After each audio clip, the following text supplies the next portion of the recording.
마지막 시간에는 빈자리가 많아요. 그래서 제일 실력 없는 설교자에게 마지막 폐 예배를 맡깁니다, 원래. 그래서 제가 걸렸어요.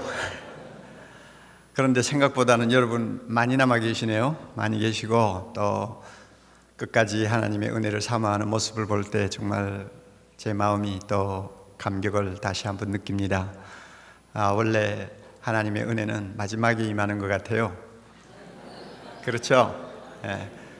어쩌녁에 정 목사님 이야기 들으니까 벼랑 끝에 앉아가지고 하나님 앞에 부르짖었는데 막바지에 그냥 소낙비도 오고 성령의 불도 오고 막바지에 임하더라고 하는 이야기, 그거 참 인상적인 이야기인데요. 저는 그런 경험이 없어가지고 막바지에 오는지 일찍이 오는지 잘 모르지만 하나님의 은혜는 끝까지 기다리는 자에게 임하시고 또 우리가 가장 낮은 자리에 떨어져 있을 때 임하시는 것, 우리가 경험을 통해서 자주 봅니다. 이런 의미에서 이 시간 하나님께서 저와 또 여러분들에게 필요한 은혜의 말씀으로 다가와 주시기를 바라고 우리 영혼을 다시 한번 새로운 자리에 세워주시는 귀한 시간이 되기를 바랍니다.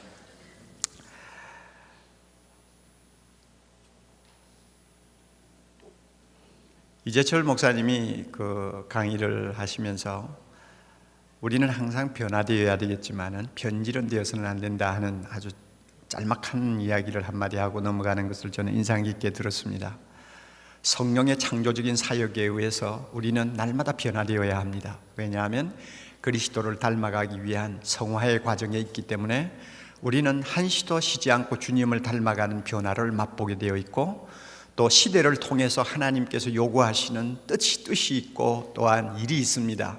그 뜻과 일에 일치할 수 있도록 나 자신을 창조적으로 파괴하는 일은 우리가 절대로 미루어서는 안 되는 일이라는 것을 잘 압니다. 그렇지만 본질적으로 절대 변질되어서는 안 될 것들이 우리에게 있습니다. 그럼에도 불구하고 왜 목사는 그렇게 변질이 잘 될까요? 왜 변질이 된 목사님들이 그렇게 많을까요? 나 자신을 돌아볼 때도 어떤 때는 깜짝깜짝 놀랄 정도로 내가 왜 이렇게 달라지지 하는 생각을 할 때가 있다는 것은 참 서글픈 이야기입니다. 신학교 갓 졸업하고 대학생 하나를 붙들고 눈물을 흘리면서 기도하면서 이 영혼 바로 세우면 하나님께서 이 영혼 하나를 통해서 천을 이루고 강국을 이루는 위대한 이적을 일으키실 것이다 하는 그 순수한 소박한 비전 때문에 한 사람에게 매달렸던 내 자신이 교인 몇만 명이 되고 나니까 나도 모르게 이상하게 변질되었다는 것을 알고 내가 깜짝 놀라는 거, 나도 모르게 변질되는 거예요. 전도사 시절에는 성가대 지휘자보다도 내 사례가 더 작았어요.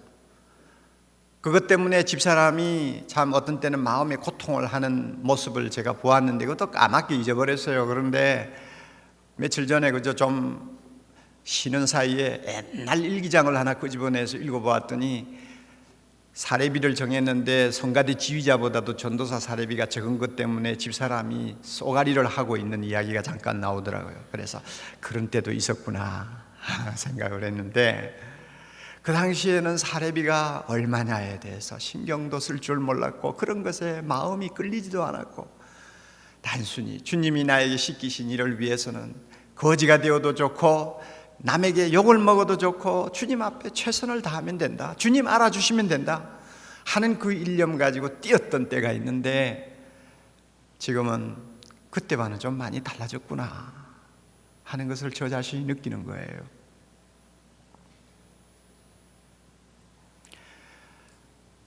여러분, 대형교회 목사가 얼마나 변질되기 쉽다는 거 여러분 아마 잘 모르실 거예요. 얼마나 많은 유혹이 있다는 것도 여러분이 잘 모르실 거예요. 진짜 세상에서 받을 수 있는 상을 혼자 다 받아 누리다 가도 모자랄 정도로 유혹을 받는다는 것도 여러분이 아실 거예요. 그러다 보면 자기도 모르게 자꾸 기울어지는 거예요. 자꾸 자기도 모르게 가치관이 달라지고 그래요. 그러다가 자신이 변질되면 그 다음에 교인들을 자신이 원하는 방향으로 끌고 가는 것은 큰 교회 목사로서는 식은 죽먹기예요. 신약을 신약 성경 말씀을 조금 접어두고 구약 성경 말씀 쪽에 좀 무게를 둔 다음에 구약적인 사고를 가지고 성도들을 휘어잡으면 목사는 대제사장이 되고 성도들은 다 대제사장을 섬기는 이스라엘 백성으로 전락을 합니다. 그러면은 제 원하는 대로 다 할 수 있어요. 못할 것 하나도 없어요. 한국에 보면 큰 교회도 아닌데 벌써 그렇게 변질이 되어서 구제불능이 된 목사들도 있더라고요. 내가 확인을 안 해봤지만 들으니까 목사님 차는 1억대가 넘고, 그 다음에 부인 차는 또 얼마고, 또 그 밑에 자기 딸 차는 얼마고, 집은 연건평 400평이고, 그래 교회가 얼마나 되나 교인 숫자도 잘 몰라요. 기껏 대봐야 몇천 명 되겠죠. 그 정도 몇천 명 데리고 있는 교회도 목사가 변질돼서 약간 이상하게 가버리고, 또 성경신학의 기초가 바르지 못해가지고 신약을 가지고 구약을 해석해야 될 사람들이 구약을 가지고 신약을 해석하는 엉뚱한 발상을 하기 시작하면 그때부터 이제는 이상해져 버리는 거예요. 그런 사례를 한국에서 한두 건 보는 거 아니에요. 소위 성공했다고 하는 목회자들 중에 그런 변질된 목회자들이 한두 명이 아니라는 것은 정말 이거는 기가 막히는 현실이에요. 제가 이해를 합니다. 얼마나 유혹이 많다는 것, 얼마나 잘못되기 쉽다는 것, 얼마나 최초의 자리에서 빗나가기 쉽다는 것을 저 자신이 알고 있어요. 여러분, 총회장 하기 위해서 목사 된 사람은 없지 않겠어요? 그런데 그 총회장 하기 위해서 그렇게 인간적인 술수를 다 쓰는 것을 볼 때 마음이 아픈 거예요. 왜 저렇게 변질되었을까? 왜 저렇게 변질되었을까?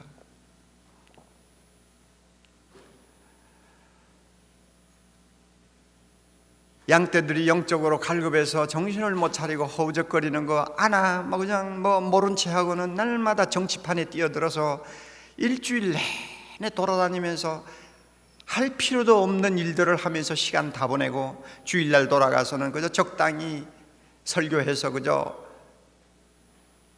자기 역할을 하고는 그 다음에 돌아가서는 또 옛날 버릇 그대로 하고 하는 목사들이 한두 명이요.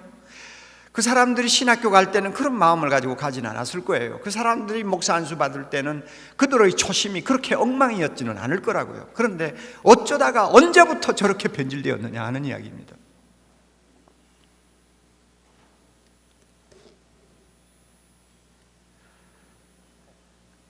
이런 문제를 놓고 저 자신이 고민을 하다가 답을 얻었어요. 그 답이 뭐냐면 십자가의 영성입니다. 십자가의 영성이 점점 흐려지니까 사람이 변질되는구나. 십자가의 영성으로부터 점점 멀어지니까 사람이 변질되는구나 하는 것을 저 자신으로부터 답을 얻었어요. 십자가와 십자가의 주님과 거리가 멀면 멀수록 나는 변질되기 쉽다는 것을 저 자신이 발견합니다. 십자가의 주님께 가까이 다가가면 다가갈수록 나는 변질되지 못한다는 것을 내 자신이 발견을 합니다.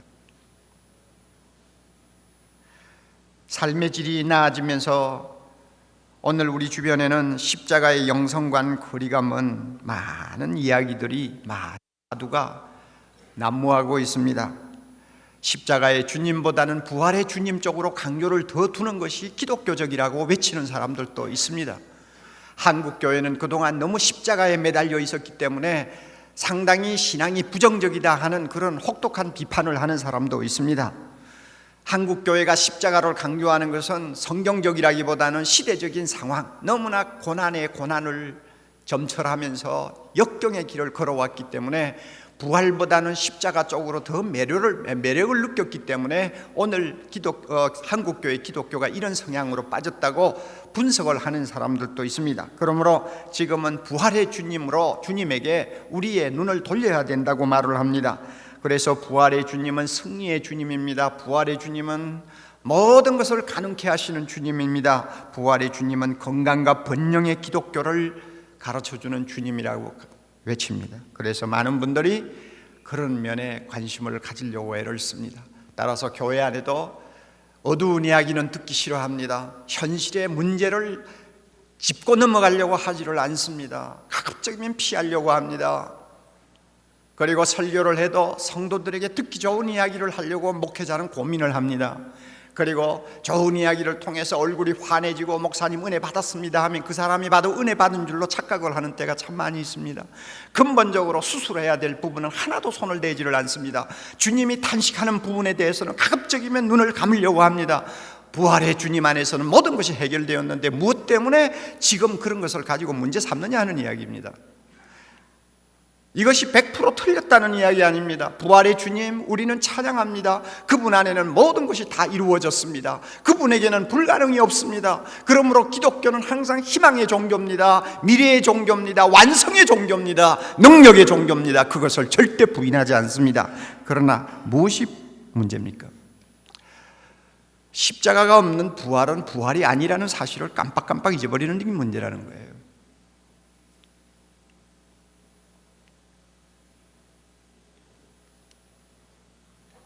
저는 조영기 목사님하고 좀 가까운 편이기도 합니다만 또 제가 그 교회 가서 집회도 하고 조 목사님 우리 교회 와서 집회도 하고 하면서 사적으로 만나서 뭐 이야기도 듣고 합니다만 제가 그분의 그 신학적인 지론에 대해서 100% 공감해요.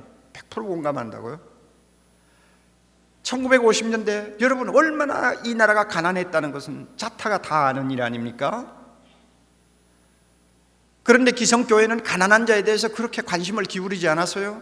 병든 자를 놓고도 안타까워하는 마음이 별로 없었어요. 그것이 그 당시에 교회의 풍토였습니다.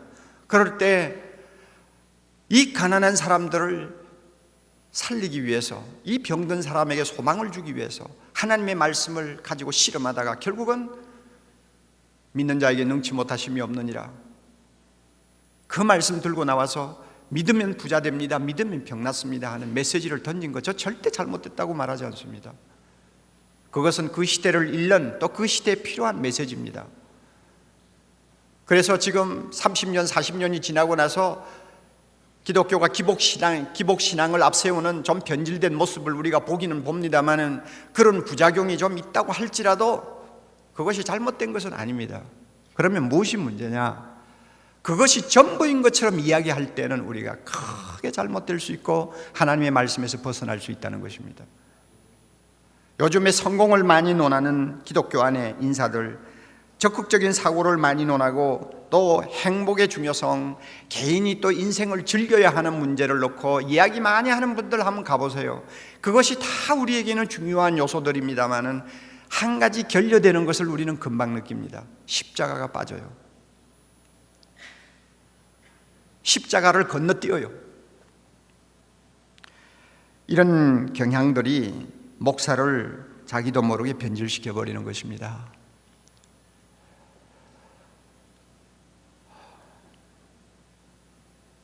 주님이 우리를 보실 때 뭐라고 하실까?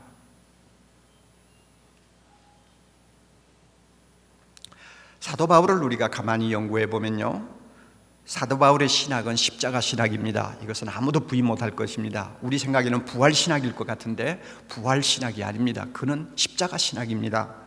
그의 구원관을 한번 보세요. 로마서 3장 21절 이하에 보면 그리스도 예수 안에 있는 구속으로 말미암아 십자가로 말미암아 십자가의 보혈로 말미암아 하나님의 은혜로 값없이 의롭다 하심을 얻은 자 되었느니라. 이 말씀이 바울의 구원관의 중심입니다. 십자가예요. 그리고 그의 성화론을 한번 보세요. 바울의 성화론을 보면 로마서 6장 1절 이하에 잘 나타나 있습니다. 우리가 알거니와 우리 옛사람이 예수와 함께 십자가에 못 박힌 것은 죄의 몸이 멸하여 다시는 우리가 죄에게 종노릇하지 아니하려 함이니라. 우리의 성화를 이야기하는 가장 중심적인 핵심은 십자가입니다. 이게 바울의 성화론이에요. 여러분, 바울의 교회론을 알고 계시죠? 바울의 교회론의 중심이 뭡니까? 그리스도의 피로 값주고 사신 교회입니다. 이게 바울의 교회론입니다. 십자가 빼놓고는 설명이 되지 않는 것이 바울의 교회론이요. 바울의 세계관을 여러분이 한번 보세요. 바울의 세계관은 에베소 2장 16절 또 1장 10절 보면 원수된 것을 십자가로 소멸하시고, 원수된 것을 십자가로 소멸하시고 하늘에 있는 것이나 땅에 있는 것이나 그리스도 안에서 통일되게 하는 것이 바울의 세계관이에요. 십자가 빼놓고는 바울의 세계관은 설명을 할 수가 없습니다. 그러니 이런 것을 우리가 바울의 서신을 가지고 검토를 하면 많은 이야기를 할 수가 있습니다. 바울의 목회관을 우리가 보면은 여러분 잘 아시잖아요. 사도행전 20장에 보면 에베소 교인들을 위해서 그가 어떻게 목회했다는 거 잘 알지 않습니까? 날마다 눈물이고 날마다 성도들을 바로 세우기 위해서 밤잠을 자지 못하고 굶주리고 나중에는 자기의 권리조차도 요구하지 아니하는 십자가의 길을 걸어간 것이 바울의 목회입니다. 십자가 빼놓고는 바울의 목회를 이해할 수가 없어요. 그는 성공을 떠버리지 않았어요. 적극적인 사고를 떠버리지 않았어요. 인생을 사는 데 있어서 복을 이야기하지 않았어요. 사람들 듣기 싫은 이야기를 피하지 않았어요.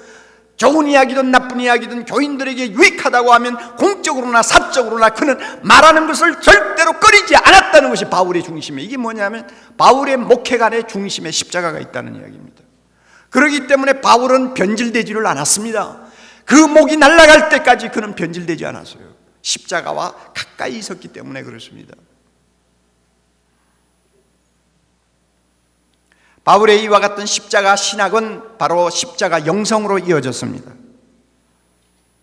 십자가의 신학이 베이스가 되어 있기 때문에 그의 영성은 항상 십자가의 영성이었음을 우리는 금방 말씀을 보면 다 압니다. 오늘 우리가 읽은 고린도전서 2장 1절 이하에 보세요. 그는 무슨 이야기를 합니까? 그 말을 우리말로 바꾸면 밤낮 없이 바울의 생각은 십자가에 죽으신 예수 그리스도에게 가 있었다는 이야기입니다. 모든 사고의 중심이 십자가에 달리신 주님이었다는 이야기입니다. 이게 바울의 영성이에요.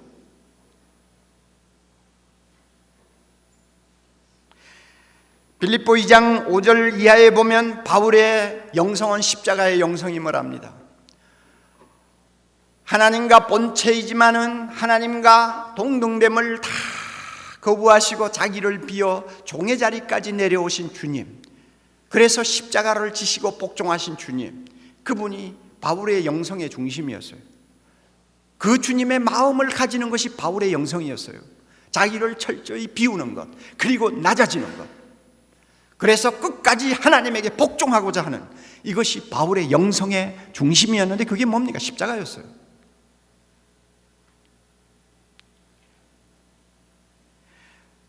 골로새 1장 20절 보세요. 바울은 이런 말을 합니다. 그리스도의 남은 고난을 그의 몸된 교회를 위하여 내 육체에 채우노라. 바울의 영성이 뭐예요? 목회자로서 영성, 십자가의 고난을 계속 짊어지겠다고 하는 의지와 각오였습니다. 이것이 바울의 영성이에요.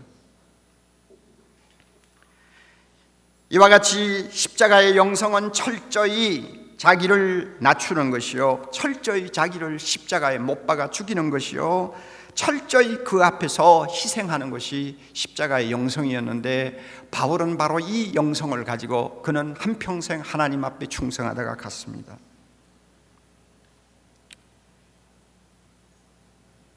그리스도 예수의 사람들은 그 정과 욕심을 십자가에 못 박았느니라. 남의 이야기가 아니에요. 자기 이야기하는 거예요. 바울이 자기 이야기하는 거예요. 여러분, 오늘날 우리가 관심을 가지는 영성과 바울의 십자가의 영성과 거리가 있다는 것을 우리 모두가 인정하지 않습니까? 특별히 여기 젊은 우리 후배 교역자들, 여러분이 지금 듣고 또 강의 듣고 생각하는 영성은 어떤 스타일의 영성입니까? 어떤 성격의 것이요? 그 영성의 중심에 무엇이 있습니까? 조심하세요. 십자가가 빠지는 영성은 반드시 그 목회자를 변질시킵니다. 성공하면 성공하는 대로 변질시킵니다. 실패하면 실패하는 대로 변질시킵니다. 결국은 주님이 보내신 사자라고 말하기 어려운 자리까지 떨어진다는 것을 우리가 꼭 기억해야 합니다.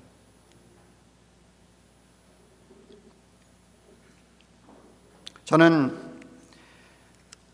한국교회가 지나치게 미국교회의 영향을 받는 것을 굉장히 우려하는 사람 중에 하나입니다.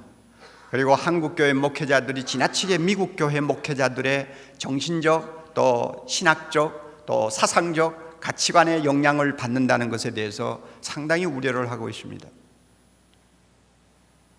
우리가 알고 있는 미국교회는 30-40만 개 되는 교회 중에서 불과 1%밖에 안 됩니다. 왜? 기라성처럼 떠오르는 몇 교회를 통해서 그것이 모든 미국 교회를 대표하는 것처럼 착각하고 있고, 그 기라성 같은 목회자들이 써낸 책들을 통해서 우리는 음으로 양으로 영향을 받는 일들이 많아요. 그분들이 훌륭합니다. 정말 우리와 비교되지 아니할 만큼 경건합니다. 그건 내가 인정합니다. 그렇지만은 여러분, 미국이라고 하는 배경을 우리가 놓고 볼 때 우리는 미국 교회를 무조건 따르는 것은 굉장히 위험합니다. 미국은 세계 초강대국입니다. 아무리 성경적으로 바른 해석을 한다고 해도 미국 교회 목사들은 자기의 상황을 벗어나서 성경을 보지 못합니다. 그 상황에 자기들은 영향을 받는 것입니다. 그 사람들은 지난 반세기 동안 그 본토에 어떤 전쟁이라는 것이 없었어요. 그리고 지금까지 계속 부를 누리고 살아왔지 않습니까? GNP를 따지면 우리나라와 한 5배 차이입니다만은 축적된 부를 따지면 우리나라와 20배 이상의 차이가 나는 나라 아닙니까? 그 나라에서 목회하는 목사들입니다. 그러므로 그들은 굉장히 실제적입니다. 그리고 상당히 계산적입니다. 상당히 인간적입니다. 제가 이렇게 말해도 잘못되지 않는다고 생각합니다. 우리 비해서는 굉장히 인간적이에요. 현실적이에요. 그들의 책을 보면 알아요. 그러므로 어떤 때는 우리가 생각하던 가치관하고 정면 충돌하는 이야기들이 그들의 입에서 나오는 것을 자주 봅니다. 왜냐하면 그들의 문화의 배경 때문에 성경을 보는 안목이 우리하고 다르다는 것입니다. 그럼에도 불구하고 우리는 그들의 영향을 너무 많이 받고 있습니다. 비교가 안 되는 상황에서 우리는 살고 있고, 그래서 우리는 하나님의 말씀을 주목하면 미국 사람들보다, 미국 교회 목회자들보다 훨씬 유리한 조건이 하나 있는데, 그것이 뭐냐 하면 십자가의 영성을 이해할 수 있는 폭이 우리 쪽이 훨씬 크다는 것입니다. 그래서 우리가 그들에게 가르쳐야 될 입장이 되어야 되는데 거꾸로 우리는 영향을 받고 있다.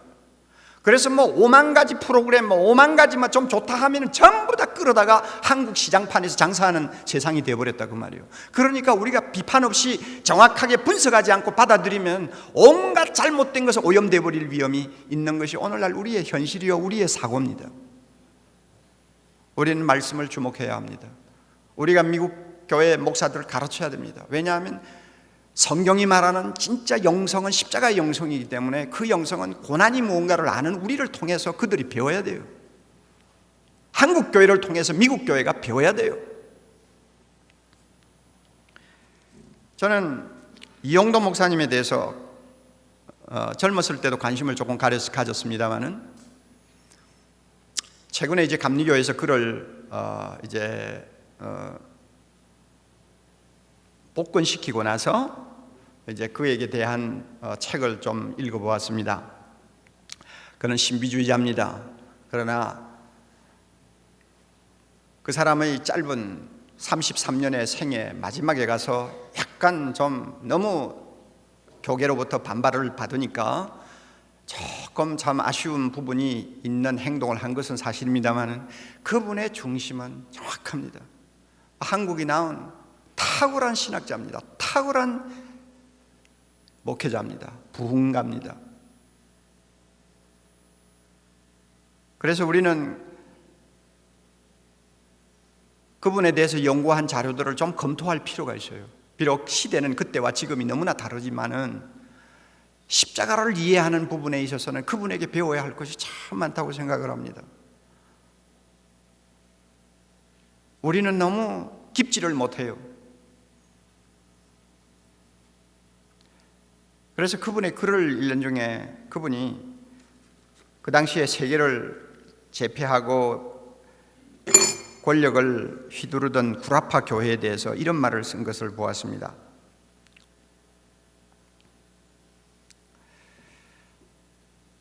주님 앞에 기도하는 스타일로 이렇게 이야기를 했어요. 제국주의는 만몬의 손에 들어가서 부정한 환희의 춤을 추고 전쟁욕, 권세욕, 소유욕, 세마녀는 구라파의 노변에서 잔치의 술을 마시고 있습니다. 주님, 저 구라파 천지에는 당신이 유하실 곳이라고는 일간 두옥도 남지 않았습니다. 오시옵소서. 그리스도여, 발길을 돌려 이리로 오시옵소서. 아세아에서 당신의 처소를 잡으시옵소서. 참 그 말 속에 무언가 있잖아요. 우리 한국 지도자들이 고난의 역사를 점철하면서 십자가를 이해하는 그 은혜의 폭은 다른 어느 나라와 비교가 될 수 없을 만큼 깊어요.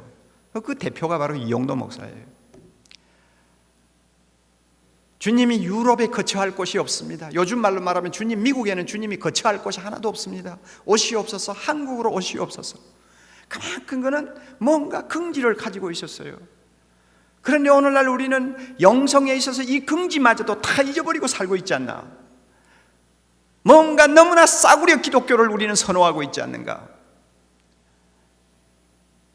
세상 사람들이 우리 기독교에 대해서 벌써 염증을 느끼고 돌아서는 현실을 보면서도 우리는 아직도 정신을 차리지 못하고 있지 않는가? 내 교회만 조금 부흥하면 천지가 다 잘 되는 것처럼 착각해버리는 환상에 젖어 있지 않는가? 우리는 다시 우리 자신, 변질된 우리 자신을 십자가 앞에서 다시 보아야 합니다. 바울의 십자가의 영성으로 우리가 눈을 돌려야 합니다. 여러분, 우리 안에 꿈틀거리는 탐욕은 어디서 오는 것일까요? 자꾸 높아지려고 하는, 그리고 대접받으려고 하는 마음은 어디에서 생기는 것일까요? 남하고 비교하면서 자기를 자꾸 비하시키고 다른 사람을 부러워하는 이 마음은 어디서 오는 것일까요? 조금만 무엇이 잘 돼도 자기 자랑하기에 바쁘고 유명해지려고 하는 이 본성은 어디에서 오는 것일까요? 겉으로는 신학으로 옷을 입히고 겉으로는 아름다운 이론을 옷을 입혔지만 속에 들어가 보면은 그것은 주님의 사람으로서는 생각할 수 없는 어떤 의식을 갖고 있는 이 변질된 모습은 어디서 오는 것일까요? 성도를 위해서 희생하려고 하고 성도를 위해서 자기 생명을 던지려고 하는 자세보다는 어떻게 하든지 성도를 이용해서 자기가 좀 더 인생을 즐겁게 기쁘게 그리고 의미 있게 살려고 애쓰는 이 어떻게 보면은 주객이 전도되어 버린 이 사고방식은 어디에서 오는 것일까요? 다 십자가에서 거리가 멀어졌기 때문에 나타나는 변질 현상입니다. 그러므로 중요한 것은 십자가와 나 사이의 찍은 거리가 얼마나 되느냐 하는 것을 항상 우리는 재를 가지고 재야 됩니다. 나하고 십자가의 주님과의 가장 가까운 거리는 얼마나 될까? 얼마나 될까? 이건 영적인 거리입니다. 얼마나 될까? 가까울수록 더 좋겠죠. 더 가까이 갈수록 더 좋겠죠. 그러나 거리가 멀다면 이것은 분명히 문제가 생긴다는 것. 베드로가 멀찍이 주님을 따라가다가 나중에는 완전히 실패하는 것처럼 우리 역시 십자가에서 거리가 멀면 멀수록 실패할 확률이 많고 시험받을 확률이 많고 주님의 영광을 땅에 떨어뜨릴 확률이 많다는 것을 알고 날마다 나와 주님과의 십자가의 주님과의 찍은 거리는 얼마나 될까? 이것을 매일 한 번씩 점검하는 것, 이것이 우리에게 얼마나 중요한지 모릅니다.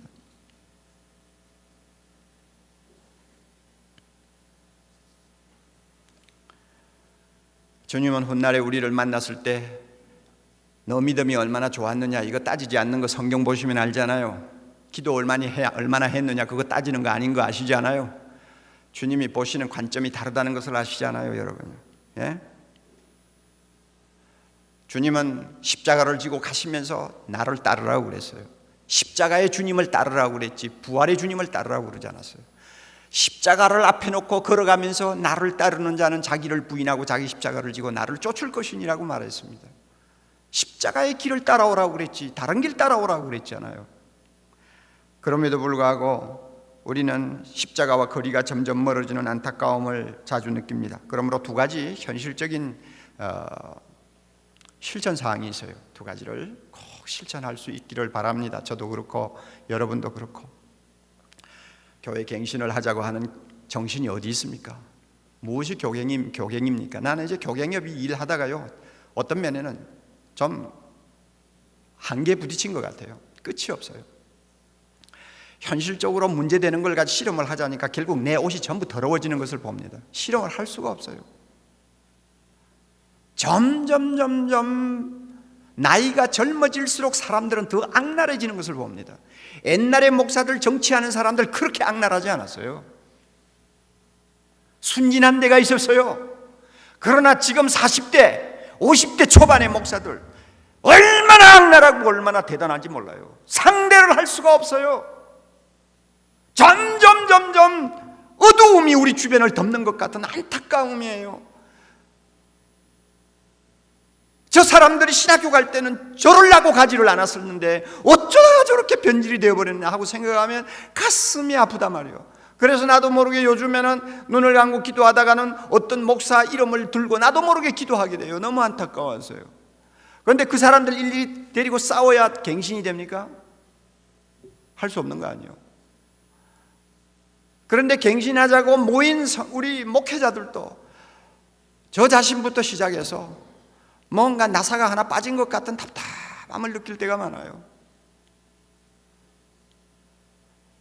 이러다가 오늘날 합동교단이 어디를 갈지 잘 모르겠어요. 제비뽑기 하나 실행해서 이제는 총회장 선거 풍토는 조금 정화가 되는 것 같더니 거기에서 이제 재미가 없으니까 상비부 쪽으로 막 몰려가지고 거기서 막 무조건 돈 쓰고 이래가지고 지금 막 한마디로 말하면 엉망을 치고 있는 지금 상황을 여러분이 다 깊이 모를 거예요. 끝이 없어요. 끝이 없어요. 왜 이렇게 교회가 변질되고 지도자들이 변질됐는지 끝이 없어요. 십자가와 거리가 너무 멀기 때문입니다. 그러므로 두 가지 실천하자고요. 첫째는요, 날마다 십자가의 주님을 묵상합시다. 어떤 것보다도 먼저 주님의 십자가를 묵상합시다. 바울이 고린도전서 2장에 말씀한 것처럼 그리스도 십자가에 못 박힌 예수 그리스도 외에는 알지도 아니하고 자랑하지도 아니하고 말하지도 아니하겠다고 하는 간절함을 가지고 그 십자가의 주님 앞에 매일 서는 연습을 해야 됩니다. 서는 연습을 해야 돼요. 나를 사랑하사 나를 위하여 자기 몸을 버리신 예수님을 늘 마음에 두고 그분을 생각하고 그분이 오라고 하는 길이 어딘가를 다시 한번 귀담아 듣고 그분이 가라고 손가락질하는 곳이 어딘가를 다시 한번 우리가 확인하고 하루하루를 시작하는 십자가의 영성을 가져야 됩니다. 그래서 예수님 앞에서 나도 바울처럼 마음을 철저히 비우기를 힘써야 되고 낮아질 대로 낮아지기를 원해야 되고 정과 욕심은 십자가에 못 박아야 되고 나중에는 주님을 위해서 교회를 위해서 필요하다면 내 생명도 아끼지 않고 희생해서 나는 죽고 교회는 살고 나는 죽고 예수가 살기를 소원하는 그런 자세를 가지고 매일매일 살면 우리가 변질될 수가 없어요. 믿습니까 여러분? 예.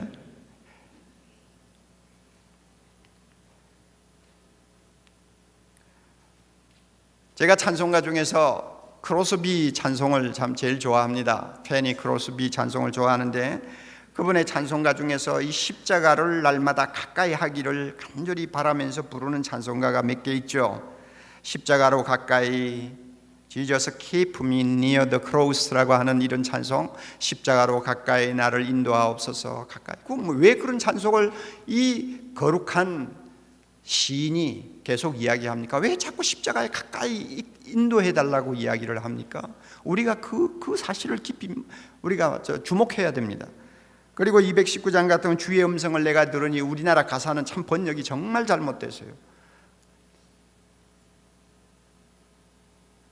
내가 매일 십자가 앞에 가오니 내가 간다고 돼 있지 않아요. 원문에는 들어오미에 나를 십자가의 주님 앞으로 이끌어 주옵소서. 주님이 피 흘리신 보혈의 십자가 옆으로 나를 인도해 주옵소서.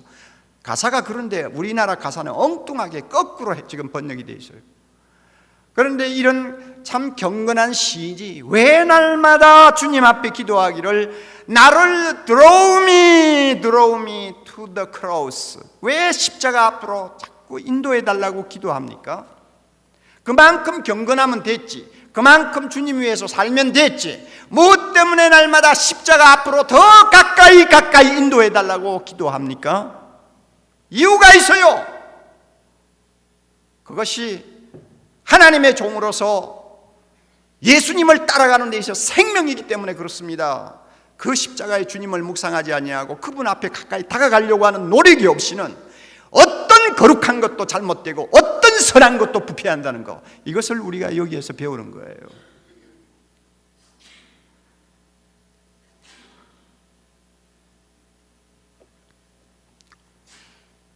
두 번째로 우리가 실천해야 될 것이 있습니다. 참으로 십자가의 길을 걸어가기를 소원하는 위대한 선배들, 동료들을 늘 마음에 두고 자기와 비교하세요. 이건 실제적인 비교입니다.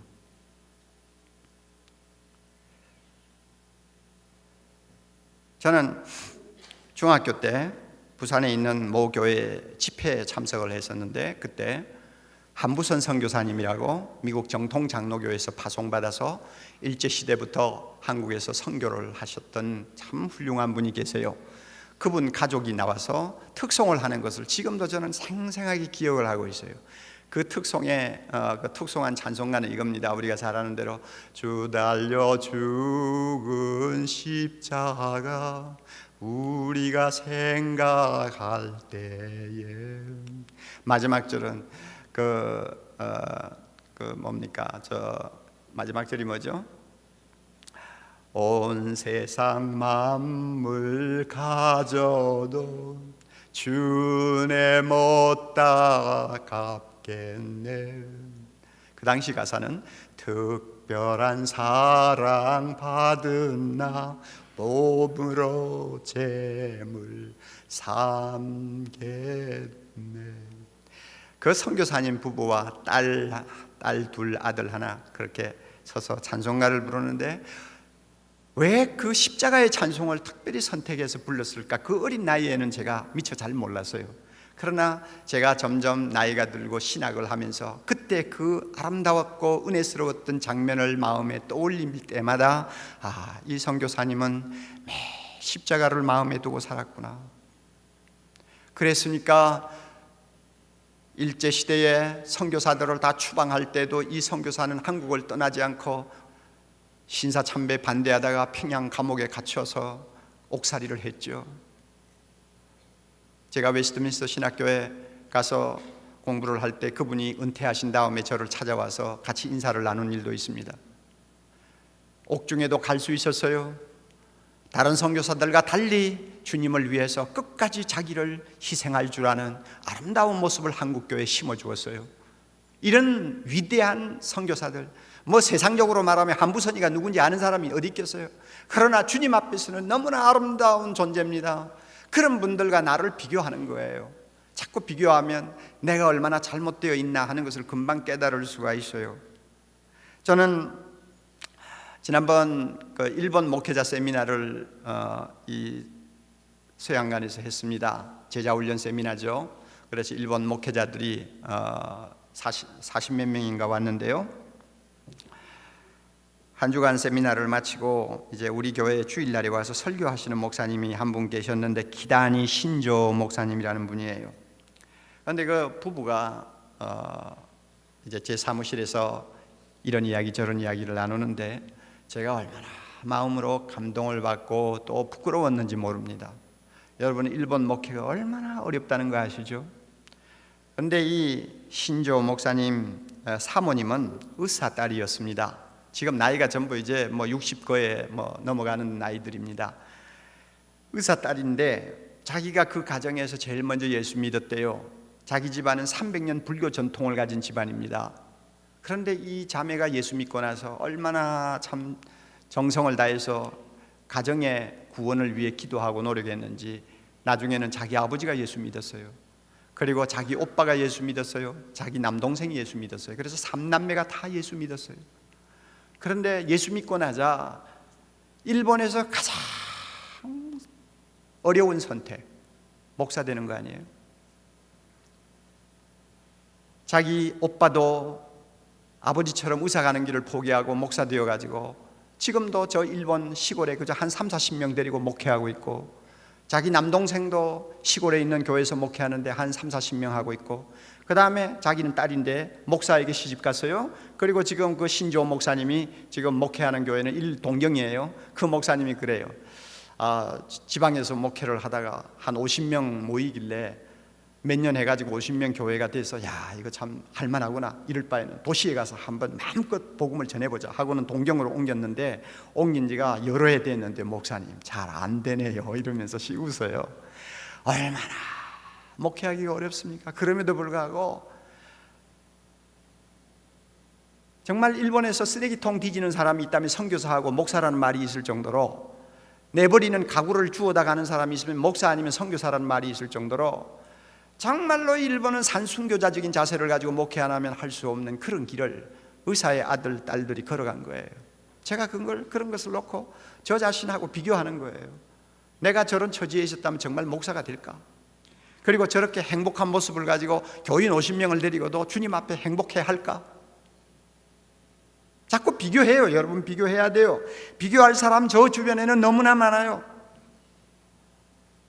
저는 날마다 그분들하고 비교합니다. 내 사무실에 찾아오는 선교사들을 앉혀놓고도 저는 그 사람하고 내하고 비교해요. OM 선교의 총재되는 조지 버는 저하고 동갑입니다. 큰 놀라운 위대한 정말 선교사 아닙니까? 그분이 와서 한 번은 그러더라고요. 자기 아내하고 둘이서 차를 타고 오는데 아내가 옷을 샀다고 그러더래요. 그래서 돈이 어디 생겨서 샀느냐고 그랬지. 누가 포켓마니를 주워가지고 옷을 하나 샀다고. 그런데 무슨 옷을 샀는데 새 옷을 샀죠. 새 옷 샀다는 통에 그냥 목사님이 뿔이 일이 났어요. 목사가 아니죠. 저 선교사가 뿔이 일이 났어요. 그거 중고품을 사면은 그만큼 돈을 남겨가지고 선교하는 일에 좀 보탤 수 있을 텐데, 좀 새 옷 입으면 뭐하고 좀 중고 옷 입으면 뭐 하느냐고 이래가지고 차 안에서 부부가 막 티격태격 싸웠다는 이야기를 내하고 하더라고. 그 말 딱 듣고, 야, 참 나는 정말 타락한 목사 중에 하나로 생각이 되어야지. 이런 위대한 선배하고 십자가의 길을 묵묵히 걸어가는 이 위대한 사람하고 내하고 어떻게 비교를 할 수 있나? 그럴 때마다 나를 자꾸 보는 거예요. 자꾸 보는 거예요. 그래서 십자가로부터, 주님으로부터 안 떨어지려고, 좀 멀어지지 않으려고 몸부림을 자꾸 치는 거예요. 그것이 우리에게 필요합니다. 필요해요. 저는 이번 여름에 좀 쉬면서 짐 엘리엇이라고 하는, 여러분 아시겠지만은 위대한 선교사 부인이 쓴 전능자의 그늘이라고 하는 책을 참 감동 깊게 읽었습니다. 저는 짐 엘리엇에 대해서는 오래전부터 알고 있었습니다. 그러나 그분의 상세한 내용에 대해서는 이번에 처음으로 제가 자세히 접했어요. 짐 엘리엇은 휘튼 대학의 우수한 학생으로 졸업을 했어요. 그리고 선교사로 지망을 했습니다. 에콰도르로 갔습니다. 에콰도르로 가서 선교 사역을 아주 성공적으로 하고 있는데, 그 에콰도르에는 무조건 사람을 만나면 죽이는 일종의 살인족이라고 할 수 있는 아우카 부족이 있었습니다. 지금까지 백인하고 접촉해서 백인이 살아나온 예가 없어요. 야자나무로 만든 긴 창을 가지고 무조건 찔러 죽이는 겁니다. 그리고는 정글 속으로 도망가 버리면 잡을 수도 없어요. 그 숫자가 수백 명인지 수천 명인지도 헤아릴 수가 없어요. 바깥 세상하고 완전히 차단된 흉악한 족속인데, 그 족속에 대한 이야기를 대학 다닐 때부터 들었는데, 그는 그때부터 마음에 빗된 감정을 가졌습니다. 아무도 접근할 수 없는 사람, 하나님이라는 단어도 없는 부족, 저들에게 복음을 전해야 된다. 주님이 나에게 명령하는 것은 그것이다. 그리고는 그가 하나님 앞에 날마다 그 족속에게 보내달라고 기도했습니다. 일기장에 이런 말이 있어요. 여러분, 우리의 기도와 이런 사람의 기도가 얼마나 다른가 하는 것을 한번 비교해 봅시다. 그러면 그 사람이, 짐 엘리엇이 다가간 십자가와 자기와의 지근거리와 내가 지금 서 있는 나 자신과 십자가의 지근거리가 얼마나 차이가 나는가 한번 생각해 보자고 말입니다. 일기장에 이런 말이 있어요. 하나님, 저를 어서 아우카족에게 보내주소서. 아버지, 제 생명을 취하소서. 주의 뜻이라면 제 피를 취하소서. 주의 삼키는 불로 제 피를 태우소서. 제 것이 아니기에 아끼지 않겠습니다. 주님, 가지시옵소서. 다 가지시옵소서. 제 생명을 세상을 위한 희생으로 부으소서. 피는 주님의 제단 앞에 흐를 때만 가치 있는 것입니다. 하나님, 마른 막대기 같은 제 삶에 불을 붙이사 주님을 위해 온전히 소멸하게 하소서. 나의 하나님, 제 삶은 주의 것이오니 다 태워주소서. 저는 오래 사는 것을 원치 않습니다. 다만 주 예수님처럼 꽉 찬 삶을 살기를 원합니다. 저의 기도와 그 사람의 기도는 너무나 거리가 멀어요. 이런 기도를 계속하다가 드디어 그는 친구 4명과 함께 조그만한 경비행기로 아우카족이 살고 있는 곳을 정찰한 다음 그 아우카족이 살고 있는 정글 옆에 모래톱이 있는 것을 발견했습니다. 강이 흘러가는데 강가에 모래톱이 있었어요. 저기다가 비행기를 강제 착륙시키면 되겠다 하는 생각을 했습니다. 그래서 만반의 준비를 하고 자기 부인에게 이제 작별 인사를 했습니다. 부인이 그런 말을 썼어요. 남편이 문을 열고 나갈 때 직감적으로 저 남편 다시 돌아오지 못하겠구나 하는 생각을 했대요. 2살짜리 딸이 있어요. 배 안에는 아기가 있어요. 그럼에도 불구하고 남편은 아우카족에게 복음을 하고는 친구 4명과 함께 경비행기를 타고 떠났습니다. 그리고는 그 모래톱의 비행기를 강제 착륙시켰어요. 시키고 나서 자기들끼리 이런 말을 하는 걸 제가 읽었습니다. 자, 이제 비행기 뜨기는 틀렸네. 톱이 잘라가지고 비행기를 다시 띄우려면 활주로가 좁아가지고 뜨기도 어렵고, 그러니까 물이 아주 기적적으로 빠지도록 기다리든지 아니면은 여기서 걸어서 어디를 나가든지 다른 길이 없다는 것을 그들이 판단했습니다. 거기에 내려가지고는 나무 위에 좀 주거할 수 있는 집 같은 걸 지어놓고는 아우카족이 나타나기를 하루, 이틀, 3일, 나흘 기다리는 거예요. 그러다가 어느 날 아침 아우카족들이 나타나서 4명을 완전히 죽여버렸어요.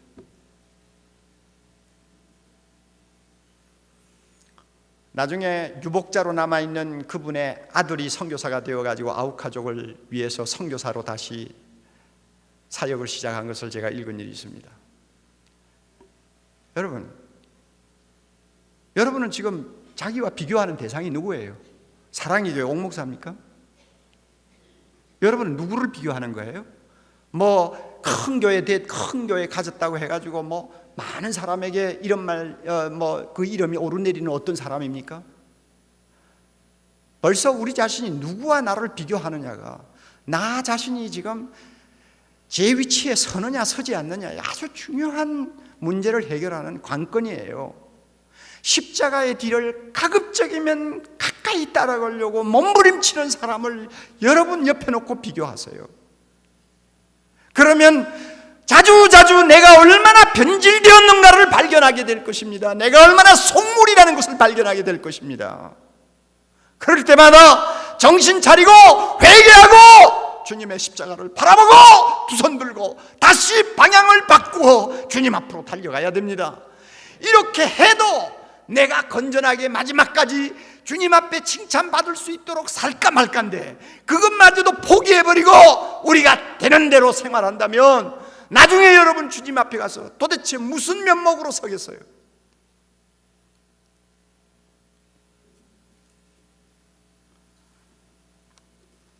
저는 소문난 교회에 목사 된 것을 굉장히 불행으로 생각을 합니다. 나는 이렇게 큰 교회 된다는 것은 머리에 넣어두고 생각한 일이 없어요. 그래서 제자훈련 착실히 해가지고 한 사람이라도 주님이 원하는 삶을 살 수 있는 평신도 만든다는 이 꿈 가지고 지금까지 25년을 걸어왔는데 하나님이 무엇 때문에 공간도 없는 교회에 자꾸 이렇게 사람을 보내주는지 알 수가 없어요. 저는 솔직히 싫어요. 왜냐하면 사람이 많아질수록 한 영혼에 대한 가치가 자꾸 내 눈에서 사라져요. 그리고 쓸데없는 칭찬 많이 들어요. 나는 이런 거 싫어요. 주님이 분명히 말씀하셨어요. 세상에서 상 받은 사람은 하나님 나라 오면 상 없다고 그랬어요. 짐 엘리옥 같은 사람 29살에 세상 떠났어요. 아니요, 28살에 세상 떠났어요. 28살에 악구가족 하나 구원하려다가 세상 떠난 이 사람이 주님 앞에 가서 받는 상하고 내가 받는 상하고 여러분 비교가 되겠어요? 나는 세상에서 너무 많은 걸 받았어요. 이렇게 많이 받아가지고 나중에 주님 앞에 가면 벌거숭이가 될 확률이 굉장히 많아요. 그렇다고 내가 내 입장을 다 포기해버리고 어디로 도망도 못 가지 않습니까? 그러므로 나에게 있어서는 큰 교회라는 것은 너무너무 무거운 십자가예요. 나를 변질시키기 마침 좋은 너무나 좋지 않는 환경이에요. 그러므로 저는 저보다도 앞서가는 사람, 저보다도 더 주님 가까이 바짝 다가가는 형제 자매들을 볼 때마다 그분에 대해서 알고 싶어하고 그분에 대해서 그분과 나를 자꾸 비교하려고 하는 버릇이 생겼어요. 이것은 나쁜 것이 아니라고 저는 생각합니다. 우리 모두가 나중에 주님 앞에 가서 어떤 사람으로 서느냐가 중요한 것이지 세상에서 사람들이 무엇이라고 하느냐가 중요한 거 아니에요. 여러분 이거 믿습니까? 그렇다면 십자가의 영성을 회복합시다. 십자가의 영성을 회복합시다. 이것이 교회 갱신의 지름길입니다. 여러분 교회가 작아서 고생하는 것을 가지고 여러분 그것을 마치 불행한 것처럼 생각지 마세요. 여러분이 목사기 때문에 동창에 비해서는 가난하다는 것 때문에 부끄러워하지 마세요. 여러분이 복음 바로 전하려다가 욕먹고 사람들로부터 여러분 배척당하는 일이 있어도 여러분 그것을 가지고 안타깝게 여기지 마세요. 그것이 다 주님이 가신 길이에요. 오직 십자가의 길을 따라 주님을 본받으려고 하면 그 다음에 부활의 영광이 우리에게 찾아옵니다. 하나님이 은혜 주실 때는 정말로 엄청나게 은혜 주실 때가 많아요. 위로하실 때는 말로 못할 정도로 위로합니다. 안 될 것 같은 일들이 잘 되는 일들이 생겨요. 여러분 그리스도 안에는 능치 못하심이 없다는 말이 맞아요. 하나님의 은혜만 역사하면 얼마든지 가능해요. 어쩌니게 정 목사님 설교 들었잖아요. 하나님의 은혜가 있는 곳에는 모든 것이 가능해요. 그러나 우리의 자세가 바로 될 때 은혜가 역사하는 것입니다. 십자가를 지고 가시는 주님 뒤를 따라가려고 하는 순수한 마음 가지고 나의 십자가의 영성을 계속 붙들고 있으면 거기에는 은혜의 샘이 솟게 되어 있습니다. 이와 같은 은혜가 여러분의 삶과 사역에서 매일매일 이어질 수 있기를 바랍니다.